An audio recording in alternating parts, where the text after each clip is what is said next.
On a une planète qu'on doit partager et pour la partager, il faut qu'on soit capable d'être solidaire sur l'utilisation des ressources. L'Assemblée au Conseil départemental nécessaire d'agir pour essayer de faire bouger les choses. Si on veut essayer de traiter les problèmes, apporter des solutions, il faut penser autrement le rapport à la consommation, le rapport à la production, de façon plus générale, le rapport à l'économie.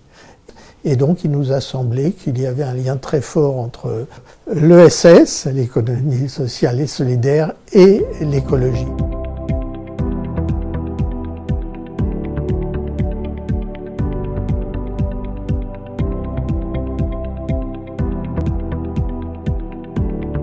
Nous abordons plusieurs thématiques de l'environnement. Nous abordons la consommation responsable, nous abordons la biodiversité, l'eau. Et vraiment notre but tous les jours, c'est d'aller partout en Île-de-France, de rencontrer tous les publics et de leur apprendre tous les gestes qu'on peut tous faire à la maison pour réduire notre impact sur l'environnement. Aujourd'hui par exemple, on est là en pied d'immeuble justement dans cette résidence. On va faire un atelier brico-récup. Donc brico-récup, ça veut dire qu'on a apporté des objets qui sont à la base destinés à la poubelle. Mais nous on ne va pas les mettre à la poubelle, on va justement les réutiliser pour les transformer et faire de nouveaux objets qui vont ensuite être utiles. Terravox a décidé de créer un projet qui s'appelle le Loop Lab, donc qui s'inscrit dans la dynamique de l'économie circulaire.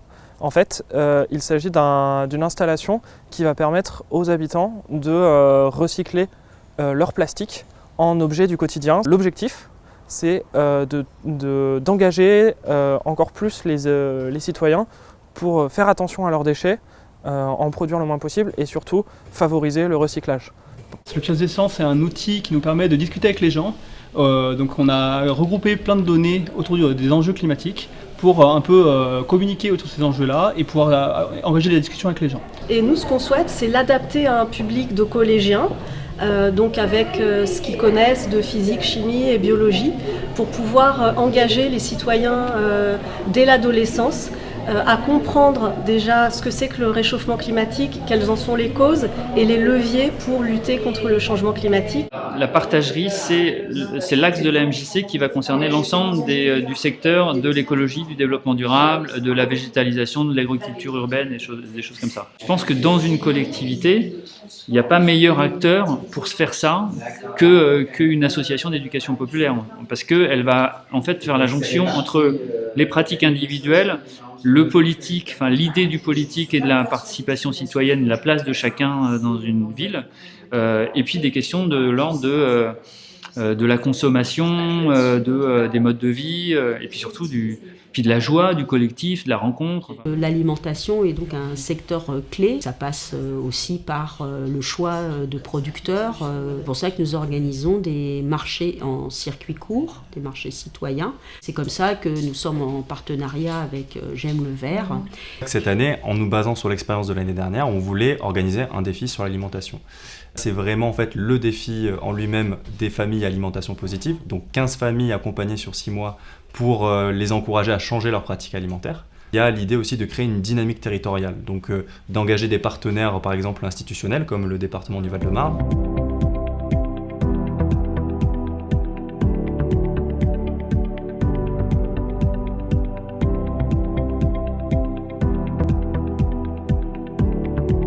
Projet S'il-Fait, l'idée c'est de développer une activité de livraison dernier kilomètre, c'est de 7 à 10 km autour d'Alfortville, de là où on est. Mais l'idée aussi c'est de développer des hubs logistiques avec des partenaires ESS et de construire une entité qui aurait une offre continue de services et qui puisse délivrer un peu plus loin en coordination avec des acteurs. Produire différemment, alors pour nous essentiellement c'est le biologique. Aussi montrer aux gens qu'on peut contrôler un petit peu son alimentation en faisant des choses par soi-même, et notamment le pain. Au démarrage de notre activité, on a eu le projet de créer une boulangerie d'insertion pour permettre à des personnes isolées de se resocialiser au travers d'une activité que nous on trouve ludique. La petite pagaille qu'on a ouvert du coup pour la première fois en mars de cette année. L'idée, c'est vraiment en fait de développer cette petite pagaille-là et en fait d'en faire une pagaille des enfants qui soit plus orientée vers tout ce qui va être puériculture. Donc jouets, donc avec tous les jouets qu'on reconditionne aussi. Ici, la pagaille, c'est pour tout le monde. Manger avec le prix libre, acheter avec des petits prix pour tout le monde et entre heureux. Avec la vaisselle et les habits, c'est magasin des paradis chez nous.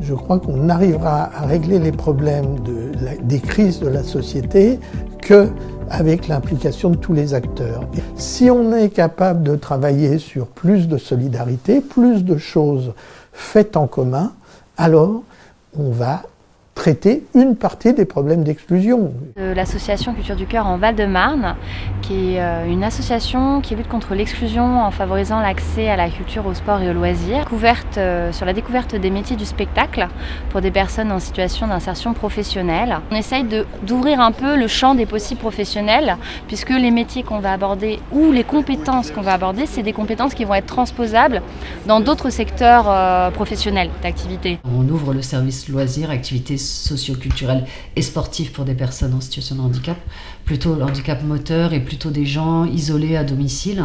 C'est vraiment des activités pour créer du lien social, sortir de chez soi, se lâcher, décompresser, enfin, surtout le chant. Le chant, c'est vraiment particulier comme activité en fait. Le projet qui s'appelle La Boutique, dont l'objectif est la récupération de matériel dans les entreprises.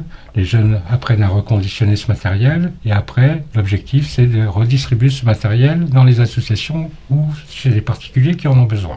L'idée c'est d'amener du matériel en fait dans les lieux sociaux des quartiers et proposer en même temps des ateliers de sensibilisation auprès des personnes des QPV sur la médiation numérique ou l'utilisation du matériel. Notre association est en action pour l'égalité des chances des enfants en difficulté à travers l'expression manuelle et théâtrale.